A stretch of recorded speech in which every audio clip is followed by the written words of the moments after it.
आप सबको इंतजार था और लगातार आपके मैसेज आ रहे हैं कि हिमाचल और गुजरात में मैंने ग्राउंड रिपोर्ट की है, तो मेरा अनुमान क्या है हिमाचल का, मेरा अनुमान क्या है गुजरात का। लगातार आप लोगों के मैसेज आ रहे हैं। जब टीवी में लगातार आपको एग्जिट पोल इस वक्त में दिखाए जा रहे हैं, उस वक्त में मेरा अनुमान क्या है ये मैं आपको बताऊं। हिमाचल का मैं आपको बताऊंगा और हिमाचल के साथ गुजरात का आपको बताऊंगा। हिमाचल में किसकी सरकार बन रही है, हिमाचल में कौन से ऐसे मुद्दे रहे जिसकी वजह से सरकार बनी, ये पहले आप सुनिए और उसके बाद में गुजरात का। और आप यकीन मानिए हिमाचल और गुजरात की बड़ी शिद्दत से ग्राउंड रिपोर्ट की और बिल्कुल निष्पक्ष होकर के, किसी को बुरा लगे किसी को अच्छा लगे, जो सच्चाई है वही मैं आपको सामने रखूंगा। और आप इस वीडियो को शेयर जरूर करना, लोगों तक पहुंचाना, और आपकी राय क्या है, आपका अनुमान क्या है वो भी मुझे जरूर बताना, वो मैं कमेंट आपके जरूर पढ़ूंगा। सबसे पहले मैं हिमाचल की बात करता हूँ। हिमाचल के 5 मुद्दे ऐसे जिसने हिमाचल के चुनाव को बदला। पहला मुद्दा हिमाचल का OPS, पुरानी पेंशन स्कीम, उसकी वजह से हिमाचल के जो नौकरी पेशा लोग थे, हिमाचल के नौकरी पेशा वोटर थे, सरकार से यानी भाजपा से जबरदस्त मुखालफत थी, जबरदस्त विरोध था। OPS पहला मुद्दा रहा हिमाचल के अंदर। दूसरा मुद्दा बेरोजगारी। हिमाचल एक ऐसा स्टेट है जो छोटा है, लेकिन सरकारी नौकरियों में हिमाचल के लोग खूब जाते हैं, लेकिन रोजगार नहीं है, बेरोजगारी बड़ा मुद्दा था। तीसरा मुद्दा महंगाई। हमने ये शिमला के अंदर आपको दिखाया था कि किस तरह से सिलेंडर को लेकर के जबरदस्त विरोध था और कुछ महिलाएं वहां पर अचानक से आई और किस तरह से उनका गुस्सा फूटा, वो मैंने आपको दिखाया था। ये हिमाचल में पूरे में हमने देखा। उसके बाद में वहां पर जो तीसरा बड़ा मुद्दा मैं आपको, पहला मुद्दा OPS, दूसरा बेरोजगारी, तीसरा महंगाई और चौथा मुद्दा जो रहा स्थानीय चुनाव रहा। स्थानीय चुनाव रहा, स्थानीय मुद्दे काम किए, मोदी फैक्टर काम नहीं रहा। मोदी के नाम पर जिस तरह से भाजपा एज लेने की कोशिश करती है, मुद्दों को पीछे दरकार करके, मोदी का चेहरा बड़ा करके उसको आगे लेकर के आती है, हिमाचल में वो नहीं रहा। स्थानीय मुद्दे रहे। ये 4 मुद्दे स्थानीय। और उसके बाद में 5वां मुद्दा, सबसे बड़ा मुद्दा जो बन गया, टिकट वितरण का। भाजपा के अंदर जितने बागी हुए, उन बागियों ने भाजपा की हालत खराब कर दी। टिकट वितरण और भाजपा के अंदर जो बगावत हुई, कांग्रेस का जो टिकट वितरण रहा हिमाचल के अंदर, वो कमोबेश भाजपा के मुकाबले कहीं ज्यादा बेहतर था। और इसी की वजह से आपको याद होगा, हमने आपको तब भी खबर दिखाई थी, नरेंद्र मोदी तक को फोन कर करके वहां पर लोगों को मनाना पड़ रहा था, क्योंकि भाजपा को पता था कि हिमाचल में जमीन सरक रही है। और इसीलिए जो है इन 5 मुद्दों की वजह से OPS, महंगाई, बेरोजगारी और उसके बाद में स्थानीय मुद्दों के ऊपर चुनाव होना, और उसके बाद में आखिरी के अंदर जो है वो टिकट वितरण और भाजपा के अंदर जो बगावत हुई, भाजपा को हाशिए पर ला दिया। भाजपा हिमाचल का चुनाव हार रही है। आप लिख करके रख लीजिए, भाजपा हिमाचल का चुनाव हार रही है। और सीटों के लिहाज से अगर मैं आपको बता दूं, तो सीटों के लिहाज से आम आदमी पार्टी शून्य पर। आम आदमी पार्टी का हिमाचल में कोई खाता नहीं खुल रहा है, शून्य पर है आम आदमी पार्टी। अगर भाजपा की बात करें तो यहाँ पर 68 सीटें कुल हैं। 68 सीटें हैं, 35 सीटें बहुमत के लिए। 68 में से भाजपा यहाँ पर 25 से 30 सीटों पर सिमट रही है। वहीं पर अगर मैं कांग्रेस की बात करूं तो कांग्रेस पार्टी 35 से 40 सीटों के ऊपर जा रही है। 5 सीटों का मार्जिन मैंने रखा है। बड़ी स्टेट नहीं है, छोटा स्टेट है, और इसलिए मार्जिन भी जो है वो कोई बहुत ज़्यादा नहीं है। ये हिमाचल का मेरा अनुमान है और मैं ये मानता हूं कि ये अनुमान तकरीबन बिल्कुल सटीक बैठेगा। अब उसके बाद में सबकी दिलचस्पी और सबसे बड़ा चुनाव जो मौजूदा समय का चुनाव, वो गुजरात का चुनाव। गुजरात के चुनाव में क्या हुआ? गुजरात के चुनाव के सर्वे को मैंने 2 हिस्सों में बांटा है। एक सर्वे में बीजेपी की कितनी सीट, कांग्रेस की कितनी सीट, आपकी कितनी सीट, दूसरे सर्वे में ही, और मैं बताऊंगा आपको कि मैंने 2 क्यों रखे हैं, वो भी मैं आपको बताऊंगा। लेकिन उससे पहले किसकी सरकार बन रही है, किसको कितनी सीट आ रही गुजरात के अंदर, वो मैं आपको बताऊंगा। लेकिन उससे पहले मैं आपको बताता हूं कि गुजरात में 5 मुद्दे ऐसे कौन से रहे जिसकी वजह से गुजरात का चुनाव वो प्रभावित हुआ, और उसके हिसाब से ही आप आगे अनुमान लगा लीजिए। 2 मिनट के बाद में मैं आपके सामने सीटें बता दूँ। सबसे पहला जो मुद्दा गुजरात के अंदर काम करता है, सबसे पहला मुद्दा गुजरात में है, तो राष्ट्रीय मुद्दे सबसे ज़्यादा गुजरात के अंदर अपनी जगह बना रहे हैं। मोदी फैक्टर कह लीजिए आप उसको, राष्ट्रीय मुद्दे कह लीजिए। 370, राम मंदिर, ऐसे मुद्दों को जो है वो बार बार उछाला जा रहा था, मोदी को जो है वो प्रेजेंट किया जा रहा था। ये एक ही जो है, मैं इसको पूरा एक कैटेगरी में ही मानता हूँ। ये जितने भी 370 और राम मंदिर जैसे, और फिर मोदी का जो है वो सब कुछ जो है वो राष्ट्रीय मुद्दा, वो राष्ट्रीय मुद्दे को स्थानीय चुनाव में भुनाया गया, उछाला गया, उसके नाम पर जो है वो वोट मांगे गए, और वो एक बड़ा फैक्टर जो है वो गुजरात में है। इस बात को कोई नकार नहीं सकता है।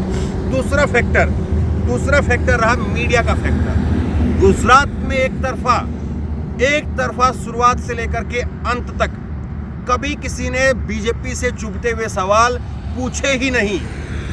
किसी मीडिया चैनल ने बीजेपी को लेकर के कुछ दिखाया ही नहीं, जबकि मैंने आपको दिखाया था। आपको याद होगा, गुजरात में बेरोजगारी और गुजरात में महंगाई की इतनी मार थी कि ऊपर 3 हेलीकॉप्टर मंडरा रहे थे और नीचे एक महिला अपने चूल्हे में फूंक मार रही थी, क्योंकि महंगाई इतनी है, सिलेंडर भरवाने के पैसे नहीं थे। तो मीडिया फैक्टर मैंने दूसरे नंबर पर रखा है। मोदी फैक्टर अगर पहले नंबर पर है, तो मीडिया फैक्टर जो है वो गुजरात के अंदर दूसरे नंबर पर है। मीडिया अगर काउंटर करती तो विपक्ष से ज़्यादा आवाज़ जो है वो मीडिया की बुलंद होती है, और मीडिया वहाँ पर सरकार को कटघरे में खड़ा करके कुछ बेहतर करवा सकती है। मैं ये नहीं कह रहा कि मीडिया पूरा सरकार को पलट सकती है, लेकिन अगर मीडिया सवाल पूछे, मीडिया सवाल खड़े करे, तो उसी सरकार से, जो सरकार है या जो सरकार बने भी, उससे अच्छा काम करवाया जा सकता है मीडिया के द्वारा। तो मीडिया फैक्टर रहा।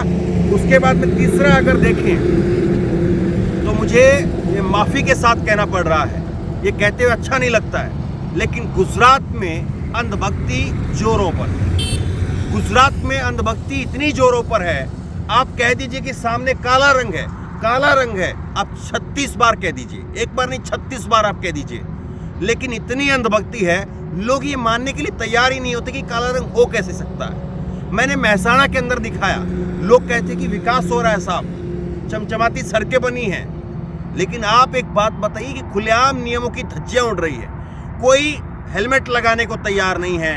कैसे जो है वो लोगों को बसों में, छोटी छोटी गाड़ियों में ठूस ठूस करके भरा जाता है, और उसी का खामियाजा ये होता है कि मोरबी जैसी घटना होती है।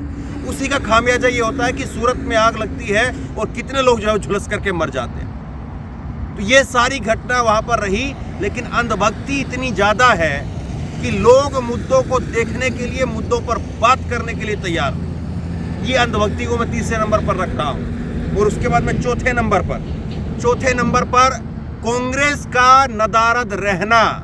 ये कांग्रेस का नदारद रहना कांग्रेस को ही भारी पड़ता हुआ यहाँ पर चुनाव में दिखा है। नदारद रहने का मतलब क्या है?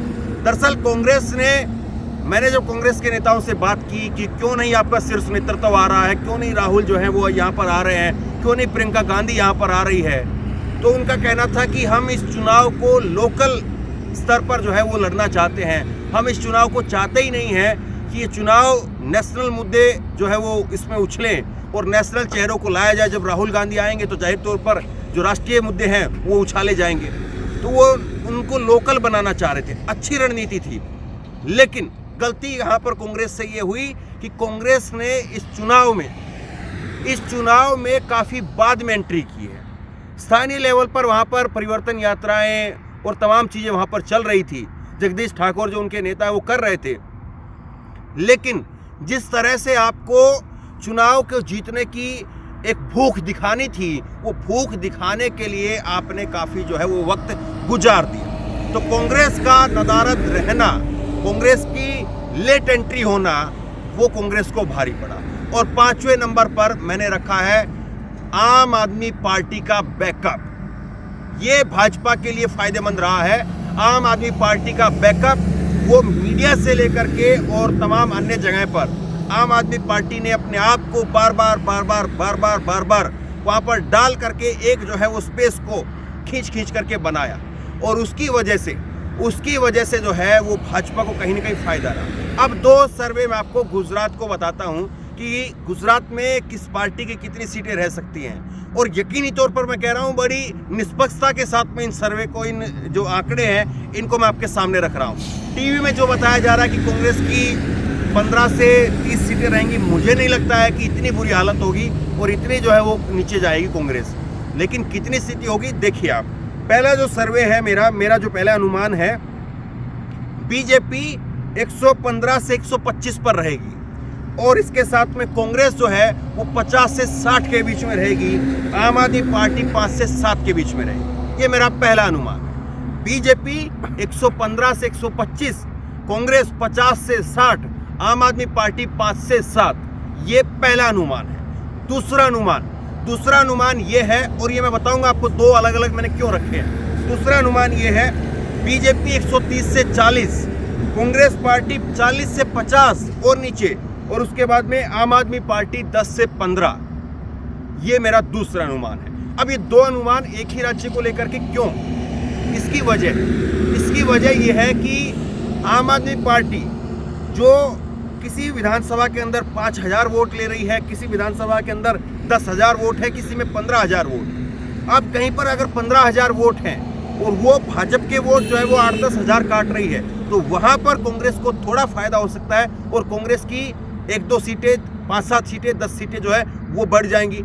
और अगर वो सारा का सारा वोट कांग्रेस का काट रही है, तो फिर उसके बाद में कांग्रेस निश्चित तौर पर 10-15 सीटें, 20 सीटें जो है वो और नीचे चली जाती है।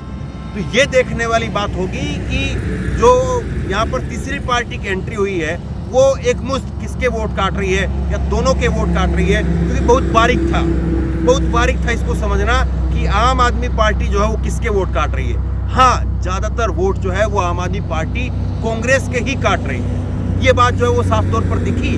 लेकिन अगर बिल्कुल सीट टू सीट आप जा करके बात करेंगे तो फिर इसमें जो है वो इतनी साफ लाइन जो है वो खींचती हुई नजर नहीं आती है, और इसीलिए मैंने 2 अनुमान दिए हैं। तो बहरहाल 8 तारीख को भी आपको मुलाकात आपसे होगी, और 8 तारीख पर जब नतीजे आएंगे उस वक्त भी बात करेंगे, और उस वक्त भी मैं आपको बताऊंगा कि जब चुनाव खत्म हुए 5 तारीख को मैंने आपको क्या बताया था और अब चुनाव के अंदर क्या दिख रहा है। आप बताइए, आप मेरे इस अनुमान को कितना सटीक मानते हैं?